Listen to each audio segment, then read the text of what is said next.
यह एक विशेष अनुसंधान संस्थान है। वहाँ रखे गए सभी बच्चे अलौकिक शक्तियों के मालिक हैं और साधारण लोगों से अलग हैं। लेकिन किसी ने यह नहीं सोचा था कि यह अनुसंधान केंद्र अपने अंदर ऐसे चौंकाने वाले रहस्य छुपाए होगा। यह एक विज्ञान फंतासी नाटक है जो स्टीफन किंग के उपन्यास द इंस्टीट्यूट पर आधारित है। एक स्कूल के जिम्नेजियम में हाई स्कूल के छात्र परीक्षा दे रहे हैं। उन्हीं में से एक है ल्यूक एलिस, 14 साल का एक लड़का जिसकी बुद्धिमत्ता असाधारण है। जब उसने परीक्षा खत्म की तो उसने हाथ उठाया। परीक्षक ने समझा कि शायद वह बाथरूम जाना चाहता है, इसलिए उसने उस दिशा में इशारा किया। लेकिन वास्तव में ल्यूक तो पेपर खत्म कर चुका था। परीक्षा के बाद कुछ छात्र बाहर उसके पास आए और पूछने लगे कि वह यहाँ क्यों है, क्योंकि वह उनसे छोटा दिख रहा था। उनमें से एक लड़की ने उससे एक सवाल का जवाब पूछा और महसूस किया कि उसका उत्तर ल्यूक से अलग है। ल्यूक ने दोबारा गणना की और उसके लिए सवाल हल कर दिया। लड़की को एहसास हुआ कि गलती उसकी थी, न कि ल्यूक की। वह चुपचाप वहाँ से चली गई। इसी बीच एक और कहानी चल रही है टिम जेमसन की। वह न्यूयॉर्क सिटी जाने की तैयारी कर रहा है। जब वह हवाई अड्डे पहुंचा तो उसे पता चला कि उसकी उड़ान ओवरबुक्ड है। क्योंकि उसे इस यात्रा को लेकर बहुत उत्साह नहीं था, उसने अपनी सीट छोड़ने का फैसला किया। नई फ्लाइट बुक करवाने के बजाय उसने तय किया कि वह सड़क मार्ग से यात्रा करेगा। कुछ समय हिचहाइक करने के बाद उसे एक महिला मिलती है जो उसे अपनी कार में बैठा लेती है। वह मुस्कुराकर कहती है, अपना सामान पीछे रख दो। उस शाम ल्यूक अपने माता पिता के साथ एक पिज्जा रेस्टोरेंट में डिनर कर रहा होता है। वे उसके भविष्य को लेकर चर्चा कर रहे हैं। स्कूल के प्रिंसिपल पहले ही यह सुझाव दे चुके हैं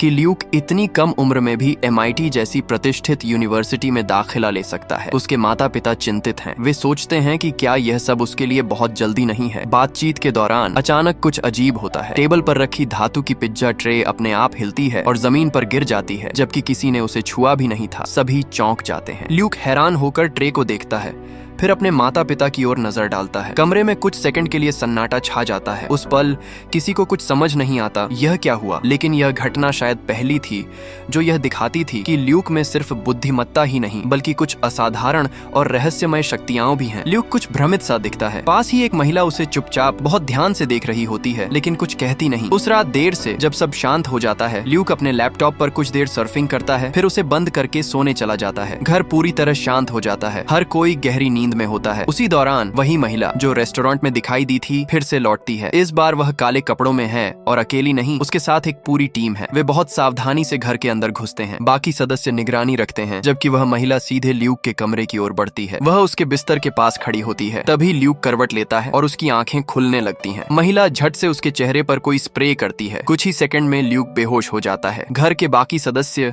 शांति से काम करते हैं बिना किसी आवाज के, और जल्द ही सब कुछ वैसा ही सामान्य दिखने लगता है जैसे कुछ हुआ ही ना हो। उधर टिम जेमसन अब मेन राज्य के एक छोटे शांत कस्बे डेनिसन में पहुंचता है। यह जगह बेहद सुकून भरी है। पेड़ों से घिरी सड़कें, पुराने घर और बहुत कम लोग। टिम एक अखबार पढ़ते हुए एक विज्ञापन देखता है। नाइट नॉकर की आवश्यकता है। यह एक तरह का रात का चौकीदार या गश्ती अधिकारी होता है जिसका काम है रात में शहर की सुरक्षा करना, दरवाजे बंद हैं या नहीं यह देखना और किसी संदिग्ध गतिविधि पर नजर रखना। टिम को यह काम दिलचस्प लगता है और वह आवेदन देने चला जाता है। स्थानीय डिप्टी अधिकारी उसकी रुचि देखकर हैरान हो जाता है। वह पूछता है, आप इस छोटे से काम में क्यों दिलचस्पी ले रहे हैं? टिम मुस्कुराता है और बात को टालते हुए कहता है कि उसने पहले सेना मिलिट्री में काम किया है और बाद में पुलिस फोर्स में भी रहा है, लेकिन वह अपने अतीत की पूरी सच्चाई नहीं बताता। दरअसल कुछ समय पहले टिम एक दुर्भाग्यपूर्ण घटना में शामिल था। उसने गलती से एक किशोर लड़के को गोली मार दी थी, जिसे संदेह था कि वह एक शॉपिंग मॉल में सामूहिक गोलीबारी मास शूटिंग की योजना बना रहा था। यह घटना टिम के जीवन का सबसे बड़ा सदमा बनी। थोड़ी चर्चा के बाद डिप्टी कहता है, तुम इस काम के लिए अधिक योग्य, ओवर क्वालिफाइड हो, लेकिन फिर जोड़ता है, अगर तुम सच में यह नौकरी चाहते हो तो यह तुम्हारी है। टिम सिर हिलाकर हामी भर देता है। शायद यही एक मौका है जिससे वह अपने अतीत से कुछ दूरी बना सके। उधर ल्यूक अगली सुबह जागता है। उसे लगता है जैसे वह अपने ही कमरे में है। वही बिस्तर, वही दीवारें, वही किताबें, लेकिन जब वह पर्दे खोलता है तो उसका दिल दहल जाता है। बाहर का नजारा बिल्कुल अलग है। वह अब अपने घर में नहीं है। वह दरवाजा खोलकर बाहर निकलता है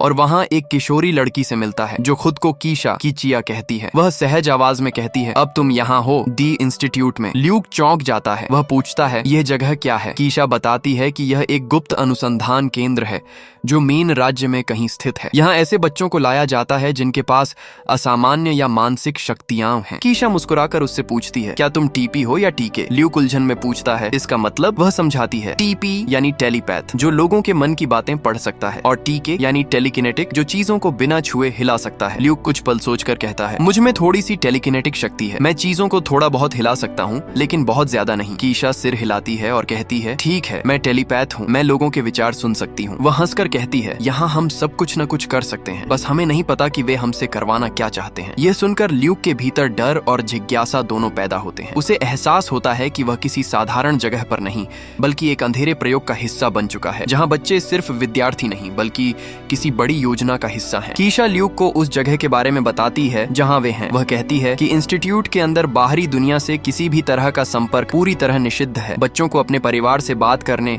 या किसी को यह बताने की इजाजत नहीं है कि वे कहाँ हैं। वे यहाँ पूरी तरह से अलग थलग कर दिए गए हैं, जैसे किसी दूसरी दुनिया में। ये पूरी सुविधा मिस सिग्बी के नियंत्रण में है, जो यहाँ के सभी कामकाज की देखरेख करती हैं, जबकि डॉ हेंड्रिक्स सभी चिकित्सकीय प्रक्रियाओं और स्वास्थ्य मामलों की जिम्मेदारी संभालते हैं। हर कमरे और गलियारे में सुरक्षा कैमरे लगे हैं। स्टाफ हर बच्चे की गतिविधि पर नजर रखता है। वे यह नोट करते हैं कि ल्यूक अब तक अविश्वसनीय रूप से शांत और संयमित बना हुआ है, भले ही वह इतने दबाव में है। यह उन्हें उसके मानसिक संतुलन और नियंत्रण की गहराई का संकेत देता है। जब कीशा उसे सब कुछ बता चुकी होती है कि कैसे यहाँ के बच्चों पर प्रयोग किए जाते हैं, कैसे हर दिन उन्हें दवाइयां और इंजेक्शन दिए जाते हैं, तभी अचानक वह बिना किसी चेतावनी के ल्यूक की ओर झुकती है और उसे चूम लेती है। ल्यूक पूरी तरह चौंक जाता है, कुछ कह भी नहीं पाता। तभी दरवाजा खुलता है और स्टैक हाउस, जो सुरक्षा प्रमुख है, कमरे में आता है। उसकी सख्त आवाज गूंजती है, ल्यूक कपड़े बदलो, तुम्हारी मिस सिग्बी से मुलाकात तय है। ल्यूक उलझन में सिर हिलाता है और उनके साथ चल देता है। उधर टिम जेमसन को अब आधिकारिक तौर पर नाइट नॉकर की नौकरी मिल जाती है। ऑफिसर वेंडी गुलिक्सन उसे उसके नए काम का परिचय देती है, लेकिन उसके बोलने के अंदाज में थोड़ी कटाक्ष और तिरस्कार झलकती है। उसे बाहरी लोगों का आना पसंद नहीं, खासकर वे जो उनके छोटे कस्बे की पुरानी परंपराओं का मजाक उड़ाते हैं। वह टिम को बताती है कि नाइट नॉकर होना सिर्फ दरवाजे खटखटाना नहीं, बल्कि शहर की रात की सुरक्षा की एक पुरानी परंपरा है जो पीढ़ियों से चली आ रही है। टिम मुस्कुराता है और सहज भाव से कहता है, मेरे दादा भी यही काम करते थे। वेंडी थोड़ी हैरान होती है, लेकिन कुछ कहती नहीं। धीरे धीरे टिम महसूस करता है कि यह नौकरी उसके अतीत से दूरी बनाने और खुद को फिर से पहचानने का एक अवसर है। दूसरी ओर ल्यूक को गलियारे से गुजारते हुए स्टैक हाउस और एक और गार्ड ले जा रहे होते हैं। चलते हुए ल्यूक अचानक रुक जाता है। उसने उसे देख लिया है। वह वही महिला है जिसने पिछली रात उसके घर से उसे अगवा किया था, मिशेल। ल्यूक गुस्से में उसकी ओर बढ़ता है, कुछ कहने की कोशिश करता है, लेकिन स्टैक हाउस तुरंत उसे रोक लेता है। दोनों गार्ड उसे बाहों से पकड़कर जोर से खींचते हैं और दफ्तर की ओर ले जाते हैं। ल्यूक कुछ नहीं कर पाता, बस मिशेल की तरफ देखता रह जाता है, जिसके चेहरे पर कोई भावना नहीं है, न पछतावा न डर। जब वे मिस सिग्बी के ऑफिस में पहुंचते हैं तो वहां का माहौल बिल्कुल अलग होता है। सफेद दीवारें, सटीक व्यवस्था और हवा में एक ठंडी सख्ती। मिस सिग्बी उसे बैठने का इशारा करती हैं और बहुत शांत लेकिन ठोस आवाज में बोलना शुरू करती हैं। ल्यूक, यहाँ जो काम चल रहा है वह मानवता के लिए बेहद महत्वपूर्ण है। तुम्हारी और बाकी बच्चों की कोशिशें अनगिनत जिंदगियां बचाएंगी। तुम्हें यह समझना होगा कि तुम्हारा योगदान इस मिशन के लिए आवश्यक है। वह आगे कहती हैं, यहाँ नियमों का पालन करना हर बच्चे की जिम्मेदारी है। तुम्हें हर आदेश मानना होगा। कोई बहस नहीं, कोई सवाल नहीं। ल्यूक चुपचाप सुनता है। उसका मन सवालों से भरा है, लेकिन वह जानता है कि जवाब यहाँ आसानी से नहीं मिलेंगे। मिस सिग्बी फिर कहती हैं, हर बच्चे का इंजेक्शन और परीक्षण का शेड्यूल तय किया गया है। किसी को भी इससे इनकार करने की अनुमति नहीं है। जो विरोध करेगा उसे सजा मिलेगी। वह उसकी ओर झुककर हल्के से मुस्कुराती है। हम तुम्हारे भले के लिए ही यह कर रहे हैं ल्यूक, तुम समझ जाओगे जल्द ही। ल्यूक कुछ नहीं कहता। उसके मन में डर, गुस्सा और जिज्ञासा तीनों का तूफान उठता है। उसे महसूस होता है कि यह जगह सिर्फ एक संस्था नहीं बल्कि एक कैद खाना है, जहाँ आजादी का कोई मतलब नहीं। मिस सिग्बी ल्यूक से यह भी कहती है कि जब कोई बच्चा संस्थान में अपना समय पूरा कर लेता है तो उसकी यहाँ की सारी यादें मिटा दी जाती हैं। इसके बाद उन्हें उनके घर वापस भेज दिया जाता है, जैसे कुछ हुआ ही ना हो। जब टिम अपनी गश्त शुरू करता है तो वह एक बुजुर्ग महिला से मिलता है जो अकेली बैठी रेडियो सुन रही होती है। वह ऐसे बर्ताव करती है जैसे उसे टिम के बारे में पहले से सब कुछ पता हो, जबकि वे पहले कभी नहीं मिले होते। जब टिम जाने लगता है तो वह महिला उसे किसी जॉर्ज आर्मेन नाम के व्यक्ति की बात सुनने के लिए कहती है। वह यह भी चेतावनी देती है कि इस दुनिया में ऐसी चीजें हो रही हैं जो उसकी कल्पना से कहीं ज्यादा अजीब हैं। टिम उसकी बातों से उलझन में पड़ जाता है। एलिवेटर में स्टैक हाउस और मिशेल अपने अगले विषय को लाने की बात कर रहे होते हैं। हालांकि मिशेल इससे खुश नहीं होती। ल्यूक का अपहरण जल्दबाजी में किया गया था क्योंकि उसे MIT में दाखिले का प्रस्ताव मिला था। इसी वजह से पूरी प्रक्रिया योजना के अनुसार नहीं चली। बाद में जब मिशेल संस्थान से बाहर निकल निकलती है तो वह देखती है कि एक आदमी गार्डों से उस जगह के बारे में पूछताछ कर रहा है। संस्थान खुद को एक माइक्रोबायोलॉजी लैब के रूप में प्रस्तुत करता है। वहाँ कड़ी सुरक्षा रहती है। गार्ड उस आदमी से कहता है कि यह सिर्फ एक लैब है और उसे वहाँ से ले जाता है। बाद में ल्यूक को मोरन नाम की कर्मचारी एक अन्य स्टाफ सदस्य से मिलने के लिए ले जाती है। चलते समय वह बताती है कि जो बच्चे नियमों का पालन करते हैं और आज्ञाकारी रहते हैं उन्हें टोकन दिए जाते हैं। इन टोकनों का उपयोग वे वेंडिंग मशीनों से स्नैक्स और छोटे छोटे इनाम खरीदने के लिए कर सकते हैं। इसके बाद ल्यूक एक अन्य स्टाफ सदस्य से मिलता है जो उसे और निर्देश देता है। वह आदमी ल्यूक को कुर्सी पर बैठने का आदेश देता है ताकि उसके कान में एक चिप लगाया जा सके। जब ल्यूक झिझकता है और मना करता है तो वह आदमी उसे चेहरे पर जोर से मारता है। अंततः ल्यूक मजबूर होकर बैठ जाता है। वह आदमी एक उपकरण उठाता है और चिप लगाने की प्रक्रिया शुरू कर देता है। ल्यूक के कान में एक चिप लगाई जाती है। ऐसा प्रतीत होता है कि यह एक ट्रैकिंग डिवाइस है। इस बीच टिम डेनिसन के स्टैंटन होटल में ठहरा हुआ है जिसे हॉलिस्टर नाम का व्यक्ति चलाता है। जब टिम बाहर निकलता है तो उसकी मुलाकात हॉलिस्टर से होती है और वे उस जानवर के बारे में बात करते हैं जिसे हॉलिस्टर ने अपने पास रखा हुआ है। जब टिम एनी के पास जाता है तो वह बताती है कि वह हॉलिस्टर से दूरी बनाए रखती है क्योंकि उसे लगता है कि हॉलिस्टर उसके रेडियो सिग्नलों में दखल देता है। टिम इस बात को नजरअंदाज करता है और आगे बढ़ जाता है। एक बार में मिशेल अपनी प्रेमिका केट से मिलती है। जब वे बार से बाहर निकलते हैं तो वे टिम के बिल्कुल पास से गुजरते हैं। उसी दिन बाद में कीशिया ल्यूक के कमरे में आती है ताकि उसे बाकी बच्चों के साथ रात के खाने के लिए ले जा सके। अब कीशिया के कान पर भी वही धातु का टुकड़ा लगा हुआ है। हालांकि कोई नहीं जानता कि वह वास्तव में क्या करता है। चलते समय कीशिया फिर से ल्यूक को चूमती है। इस बार वह इसका कारण बताती है। वह कहती है कि जब वह संस्थान में पहली बार आई थी तब 3 दिन बाद उसे क्वारंटीन में रखा गया था। वह बीमारी का नाम नहीं बताती और न ही बताती है कि उसके साथ वहाँ क्या हुआ था, लेकिन उसका मानना है कि शायद वह अब भी उस बीमारी को वहन कर रही है। वह समझाती है कि अगर ल्यूक को भी वही बीमारी लग गई तो उसकी बैक हाफ में ट्रांसफर की प्रक्रिया कुछ समय के लिए रुक सकती है। उसके अनुसार बीमार होना ल्यूक के लिए कुछ समय तक उसे सुरक्षित रख सकता है। कीशिया और ल्यूक कैफेटेरिया पहुंचते हैं जहां ल्यूक की मुलाकात अन्य बच्चों से होती है जिनके पास असामान्य क्षमताएं हैं। उनमें से 2 जॉर्ज और आइरिस टेलीकिनेटिक हैं। जब समूह बातचीत करता है तो ल्यूक को पता चलता है कि संस्थान में बच्चों को एक विशेष वर्गीकरण प्रणाली के अनुसार बांटा गया है। बच्चों को या तो टीपी टेलीपैथिक या टीके टेलीकिनेटिक के रूप में वर्गीकृत किया जाता है। इन दोनों श्रेणियों को आगे पॉजिटिव और नेगेटिव में बांटा जाता है। एक नेग अपनी क्षमता को अपनी इच्छा से नियंत्रित नहीं कर सकता, जबकि एक पॉज ऐसा कर सकता है। इसे दिखाने के लिए जॉर्ज अपने टेलीकिनेटिक शक्ति का उपयोग करके एक पानी का गिलास गिरा देता है और फिर गिरे हुए पानी को हवा में तैराता है। पानी की बूंदें उसके हाथ के इशारे से ऊपर उठती हैं और फिर धीरे धीरे वापस गिलास में जा गिरती हैं। ये देखकर ल्यूक हैरान रह जाता है। उसे एहसास होता है कि इन बच्चों के पास सच में असाधारण शक्तियां हैं, लेकिन वह यह भी समझ जाता है कि यह संस्थान इन शक्तियों का इस्तेमाल किसी खतरनाक उद्देश्य के लिए कर रहा है। जैसे जैसे बातचीत आगे बढ़ती है ल्यूक को पता चलता है कि यहाँ के बच्चों को फ्रंट हाफ और बैक हाफ नाम के 2 हिस्सों में बांटा गया है। फ्रंट हाफ में वे बच्चे रहते हैं जो अभी प्रशिक्षण और प्रयोग के शुरुआती चरण में होते हैं। बैक हाफ में वे बच्चे भेजे जाते हैं जिनकी शक्तियां अधिक प्रबल हो जाती हैं या जिन पर संस्थान के वैज्ञानिक विशेष परीक्षण करना चाहते हैं। रात के खाने के दौरान माहौल सामान्य दिखाने की कोशिश की जाती है। टेबल पर खाना, बातचीत और हंसी मजाक, लेकिन सबके चेहरों पर एक अजीब सी उदासी और डर साफ झलकता है। हर कोई जानता है कि बैक हाफ में जाना किसी बुरे अंजाम की ओर पहला कदम है। ल्यूक धीरे धीरे बाकी बच्चों से बातें करता है। वह समझने की कोशिश करता है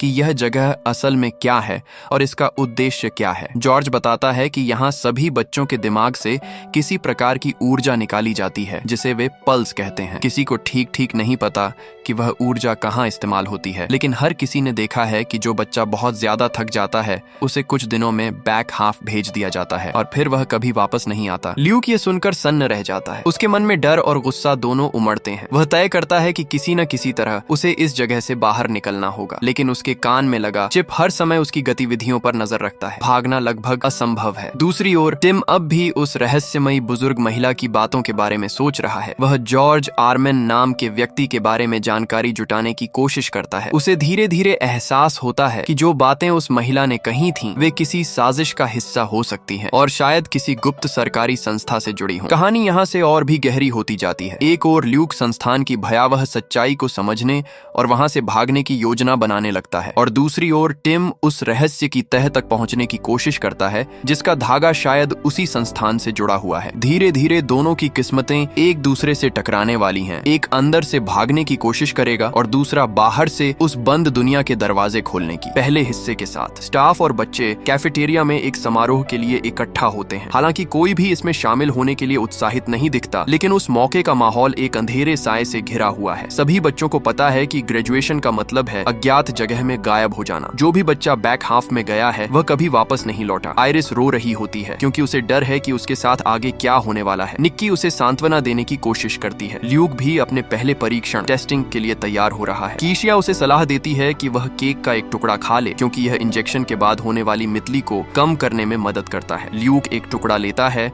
और धीरे धीरे खाने लगता है। फिर कीशिया उससे निक्की की योजना के बारे में पूछती है। ल्यूक उस पर भरोसा करते हुए उसे वह सब बताता है जो वह और निक्की मिलकर योजना बना रहे हैं संस्थान से भागने की। वह यह भी कहता है कि उसका उद्देश्य केवल खुद को बचाना नहीं है बल्कि बाकी बच्चों को भी आजाद कराना है। जब ल्यूक निक्की और आयरिस को एक दूसरे को गले लगाते हुए देखता है तो कीशिया मुस्कुराते हुए कहती है कि भले ही आयरिस इसे छिपाने की कोशिश करती है, लेकिन वह देख सकती है कि आयरिस के मन में निक्की के लिए भावनाएं हैं। तभी ल्यूक को एहसास होता है कि निक्की और कीशिया के बीच भी एक रिश्ता है। अंत में ल्यूक और कीशिया आयरिस से विदा लेते हैं, इससे पहले कि मोरेन उसे बैक हाफ की ओर ले जाए। शहर में टिम काम पर जाने के लिए निकलता है। हॉलिस्टर ने उससे मदद मांगी थी अपने पालतू जानवर को कुछ देर के लिए पकड़ने में। टिम थोड़ी असहजता से खड़ा रहता है, लेकिन फिर हॉलिस्टर खुद जानवर को उठाकर पिंजरे में रख देता है। ऑफिस में वेंडी टिम को चेतावनी देती है कि शहर में 2 सशस्त्र अपराधियों के आने की संभावना है। वह उसे सुरक्षा के लिए बंदूक लेने का सुझाव देती है, लेकिन टिम मना कर देता है और कहता है कि वह अपने तरीके से ही काम करना पसंद करता है। दोनों के बीच हल्का तनाव बना रहता है। हालांकि टिम माहौल को हल्का करने के लिए मजाक करने की कोशिश करता है। वेंडी नहीं हंसती, लेकिन उसकी सख्त मुद्रा कुछ नरम पड़ जाती है। वह बार बार उसे आने वाली रात के बारे में चेतावनी देती है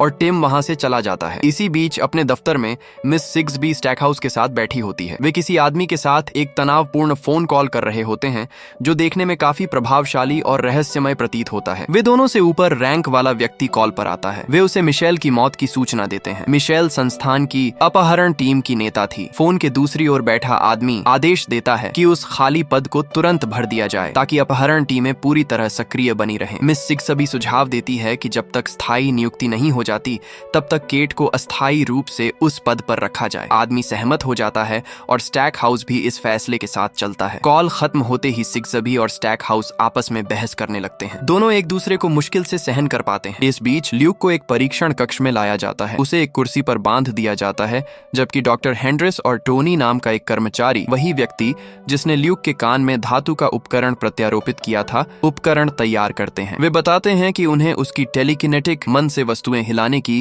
क्षमता का एक बेसलाइन स्थापित करनी है। ल्यूक कहता है कि वह इसे सचेत रूप से नियंत्रित नहीं कर सकता। इसके बावजूद वे उसे एक अज्ञात द्रव्य का इंजेक्शन दे देते हैं। कुछ ही पलों में उसे चक्कर आने लगते हैं। शहर के बीचों बीच एनी बेचैनी से मिसेस स्लोन का सामना करती है। वह जोर देकर कहती है कि जोई स्लोन की मौत एक दुर्घटना नहीं बल्कि कुछ भयावह साजिश थी। उसकी उत्तेजना के कारण भीड़ इकट्ठी हो जाती है। टिम बीच में आकर स्थिति संभालने की कोशिश करता है। हालांकि अधिकारी ड्रू को उसका हस्तक्षेप पसंद नहीं आता। ड्रू के लिए एनी सिर्फ एक मुसीबत पैदा करने वाली लड़की है। वहीं दूसरी ओर ल्यूक अपने दिमाग से एक वस्तु को हिलाने की कोशिश करता है, लेकिन कुछ नहीं होता। डॉक्टर हेंड्रिस टोनी को दूसरा इंजेक्शन देने का आदेश देता है। दूसरी खुराक देने के बाद ल्यूक आखिरकार उस वस्तु को थोड़ी देर के लिए हवा में उठा लेता है, फिर वह नीचे गिर जाती है। प्रभाव बहुत कम समय तक रहता है, लेकिन यह न्यूनतम परिणाम की शर्त पूरी कर देता है। ल्यूक को मिचली आने लगती है और वह उल्टी कर देता है। परीक्षण समाप्त कर दिया जाता है और ल्यूक को कुर्सी से आजाद कर दिया जाता है। बाहर निकलने पर मरीन ल्यूक से मिलने आती है और कहती है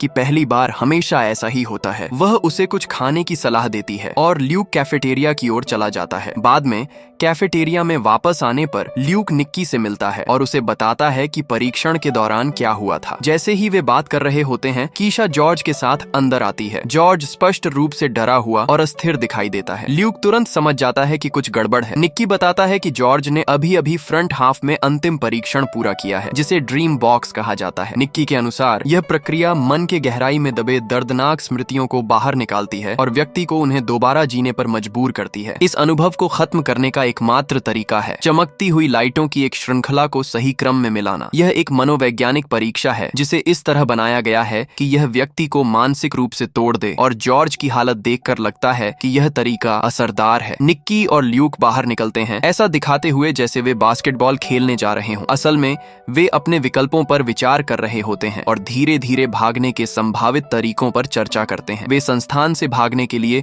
पूरी तरह प्रतिबद्ध हैं, लेकिन आगे का रास्ता बिल्कुल भी आसान नहीं है। सबसे बड़ी बाधा सुरक्षा प्रणाली है। उन्हें ऐसा तरीका चाहिए जिससे वे इमारत में लगे कैमरों से बच सकें। ल्यूक सुझाव देता है कि शायद वे किसी अंदरूनी व्यक्ति यानी स्टाफ के किसी सदस्य को साथ मिलाने की कोशिश कर सकते हैं जो चुपचाप उनकी मदद करे, लेकिन यह जोखिम बहुत बड़ा है। अगर वह व्यक्ति उन्हें धोखा दे दे और मिस सिग्सबी को सारी बात बता दे तो उनकी योजना शुरू होने से पहले ही खत्म हो जाएगी। फिर ल्यूक एक और विचार रखता है, अगर वे किसी ऐसे टेलीपैथ को ढूंढ सकें जो स्टाफ के दिमाग को पढ़ सके और बिना पकड़े उनकी सोच को बाधित कर सके तो शायद उनके पास बच निकलने का एक मौका हो। लेकिन समस्या यह है कि अब तक ऐसा कोई टेलीपैथ नहीं मिला है और इसकी कोई गारंटी नहीं है कि भविष्य में कभी मिलेगा भी। जब वे बात कर रहे होते हैं, ल्यूक पास की फैक्ट्री की ओर देखता है। हर हफ्ते की तरह उस पुरानी फैक्ट्री की चिमनी से काले घने धुएं के गुब्बार उठते हैं, जैसे कोई घड़ी की सुई की तरह नियमित रूप से अपना काम कर रही हो। शहर के दूसरे हिस्से में टिम और वेंडी जोई की मौत के बारे में बात कर रहे हैं। वेंडी रेड स्टेप्स का जिक्र करती है, नदी का वह हिस्सा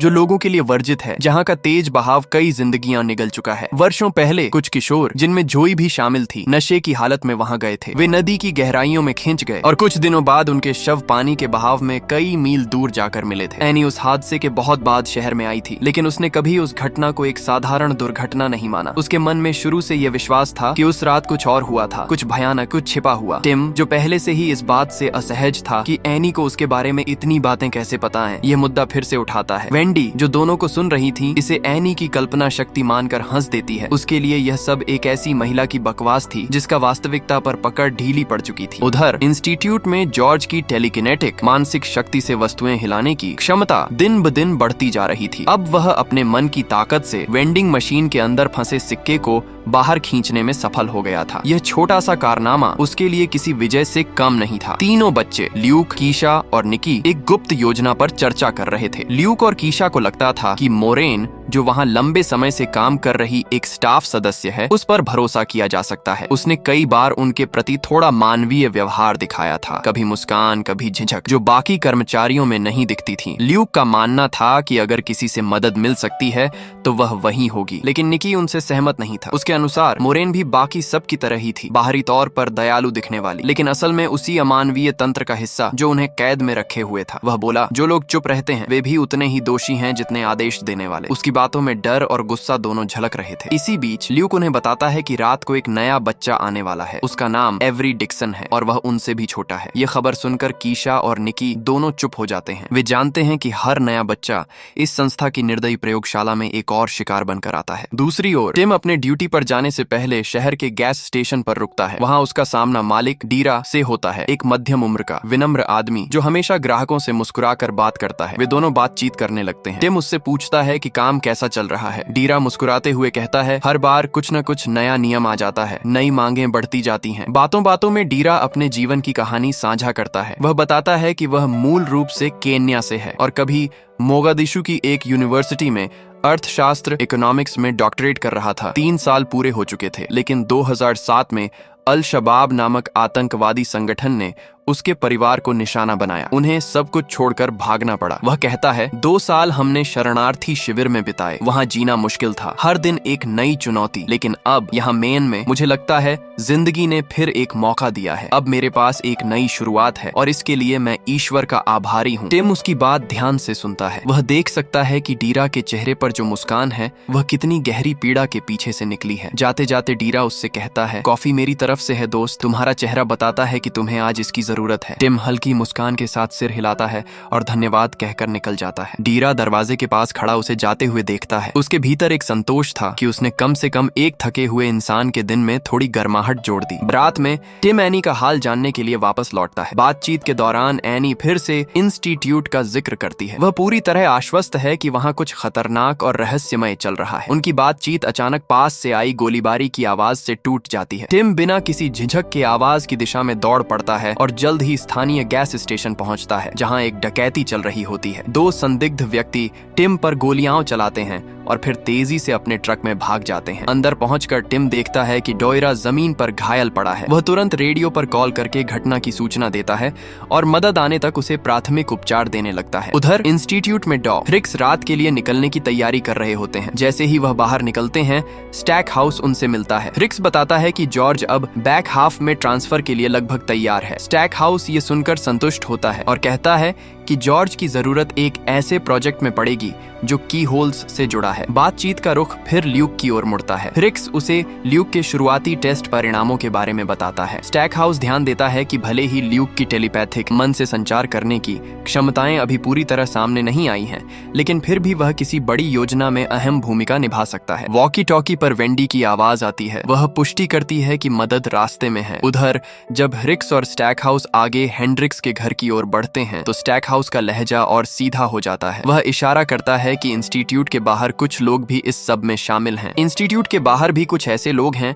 जो किसी भी तरह का फायदा पाने के लिए बड़ी रकम देने को तैयार हैं। स्टैक हाउस इशारा करता है कि अगर सब सही तरीके से किया जाए तो यह सौदा बेहद लाभदायक साबित हो सकता है। रिक्स के चेहरे का भाव धीरे धीरे बदलने लगता है। स्टैक हाउस अब बात को साफ साफ रखता है। अगर रिक्स इस योजना का हिस्सा बनना चाहता है तो उसे उन बच्चों में से किसी एक की पहचान करनी होगी जिसमें पीसी की क्षमता मौजूद हो और फिर उसे उसी दिशा में विकसित करना होगा। स्टैक हाउस के अनुसार वह बच्चा ल्यूक है। वह मानता है कि ल्यूक में वह क्षमता है जिसकी उन्हें तलाश है। उसी समय अपने घर की खिड़की से मिस सिग्बी उन दोनों आदमियों को बात करते हुए देख रही होती है। उनके चेहरों के भावों से साफ झलकता है कि जो भी योजना बन रही है वह सामान्य नहीं है। शहर में वापस एम्बुलेंस घटनास्थल पर पहुंचती है और चीफ ऐशवर्थ भी वहां आता है। टिम की तेज और समझदारी भरी कार्रवाई के कारण अब स्थिति नियंत्रण में है। डोयरा को अस्पताल भेज दिया जाता है और बाकी पुलिसकर्मी इलाके को घेर लेते हैं। उसी रात इंस्टीट्यूट में ल्यूक अपने बिस्तर पर लेटा है, लेकिन उसे नींद नहीं आ रही। कमरे में गहरा सन्नाटा है। तभी गलियारे से कोई हल्की आवाज आती है, जैसे कोई रो रहा हो। ल्यूक धीरे धीरे उठता है